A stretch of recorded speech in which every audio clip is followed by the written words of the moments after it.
G'day, I'm David from Two Wheels In. Now you know me riding this tiny little awesomeness machine, 411cc of raw fury and power. Today, however, I'm not riding it. Today I am having a go at this. This is literally the polar opposite bike, a BMW GS 1300, the exact opposite to the way I ride.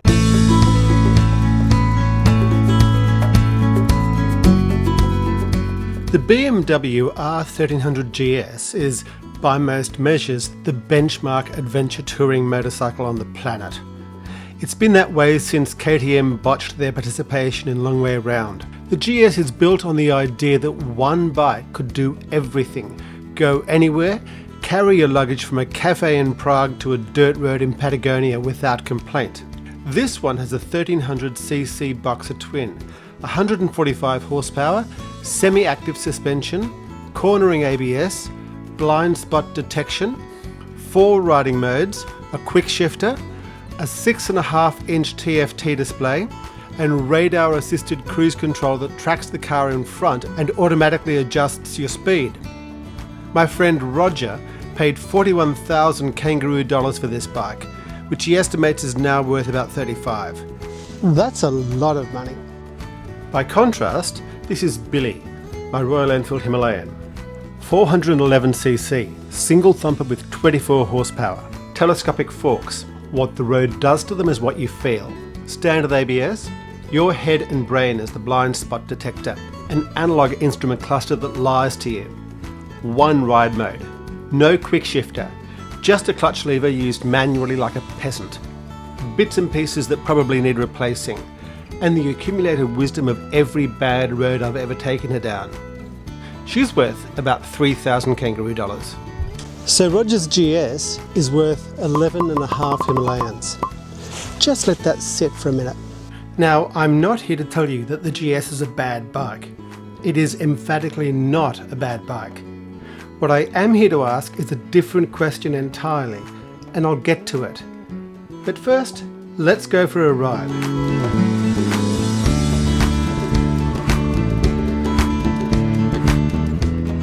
Weird to see someone else riding Billy.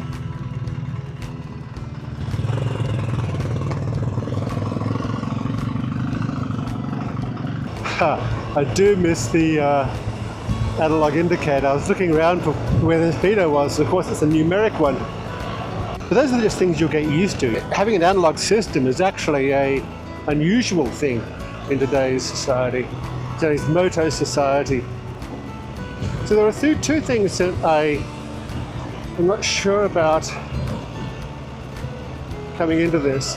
One is the cost, because this is, in Australian money, this is a $35,000 bike second hand. I think I asked Roger last night. You can buy 10 Himalayans for that. So what I got to ask myself is it 10 times as good? Is the seat 10 times as comfortable? Does it have 10 times the range? Of course. I'll tell you one thing though, I would not be doing 60 in second gear on Technology insulates you from the road. And I still think it does. All of the things that you experience on the road, the discomfort, the heat and everything like that, is part of the fabric of the road, part of the fabric of the ride. On Billy, I experienced those things. On this bike, the bike kind of filters all that. It's a fantastic machine to ride through places. Billy is a less good bike for riding in places. That following radar thing, where it actually speeds up and slows down depending on what the car in front of you is doing, I could do that in Billy too, but I use my brain rather than outsourcing it to a computer. I guess that's part of it. A lot of the experience of the ride, for me, has been outsourced to the bike here. Don't get me wrong, it's a lovely machine. And yeah, look, if you took all the tech off, if I took the cruise control and all the tech off it, you still have a perfectly capable bike that you could ride around the world. Yeah, this is 92 in 5th gear, which you can do on the Himalayan too, but there's a lot more space you have at the top here. Yeah, for me this is a dangerous bike. Not dangerous because it's unstable. dangerous because it's invisible. The speed disappears, the road disappears, you're just hanging on. So here's what I kept thinking about on that ride. Researchers who analysed motorcycle manufacturer marketing material found it consistently described technology as, and this is a direct quote, "Every feature becomes an extension of your body." That's not my words. That's what they're selling. But all that tech isn't separate from the ride. It is the ride. You know, you and the bike fuse together like a Borg drone with a BMW badge on it. You will be upgraded. And I think that's exactly the problem. There's a concept in the philosophy of technology called mediation. The idea that tools don't just help us do things, they change what we experience when we do them. A camera doesn't just capture a moment, it puts a frame around it, changes what you see and what you don't. The tool shapes the experience, not just the outcome. On the GS, the road is mediated, beautifully, expensively, expertly mediated. The suspension reads the surface and adjusts before you feel it. We are the GS. You will be integrated. The cruise control reads the traffic and responds before you decide. Your independent riding style is irrelevant. The cornering ABS reads the grip level and intervenes before you err. Individuality is a factory option. It has been deleted. The bike isn't an extension of your senses. The bike is doing the sensing for you. The industry itself is split. George Lee Tsai, a ride coach and a motor commentator, argues that electronics create a buffer between the rider and the direct sensations of riding. The site 44 Teeth put it more bluntly. All tech does is dilute the experience of motorcycling. Now I'm sure Roger will push back on this hard. And he's not wrong that there's a counter-argument. Something along the lines of, so what? If the destination is the same, if the road is the same, if the experience of being out there, the wind, the freedom, the movement through space is the same, then what exactly have you lost? What you've lost is the feedback loop. The constant low-level negotiation between your body and the road. The way a rough patch of tarmac travels up through the forks and into your wrists, and you unconsciously adjust. Like I do with Billy.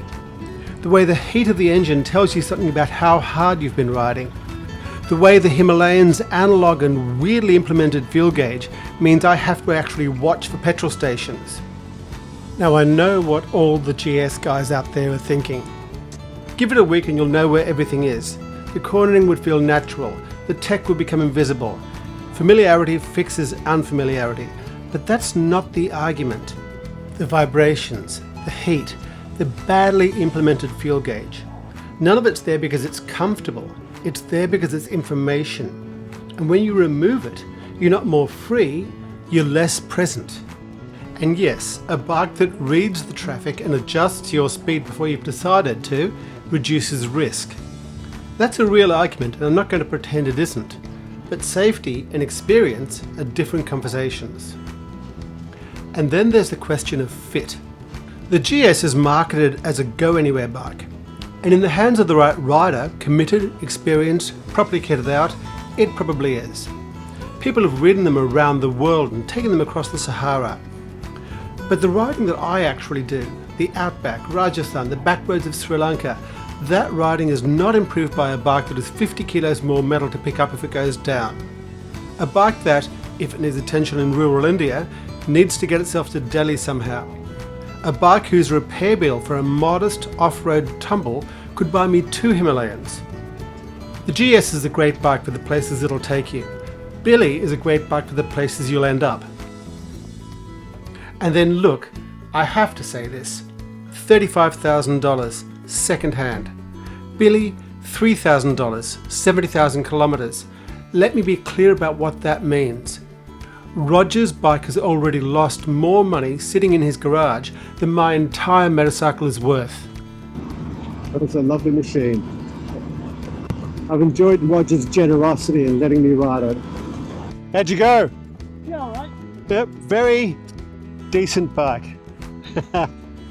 We just swapped bikes for a while to see, so I could see what a GS felt like, and he could see what a Himalayan felt like. That's a new one too. Yeah. What did you think? It's not my taste, but it's a very seductive bike. The R1300GS is genuinely one of the finest motorcycles ever made. I mean that. If someone handed me the keys tomorrow, I doubt I'd say no. But here's what I keep coming back to. The GS will do things Billy can't. Maybe that's the problem. It's a great bike. It just doesn't need you to be a great rider.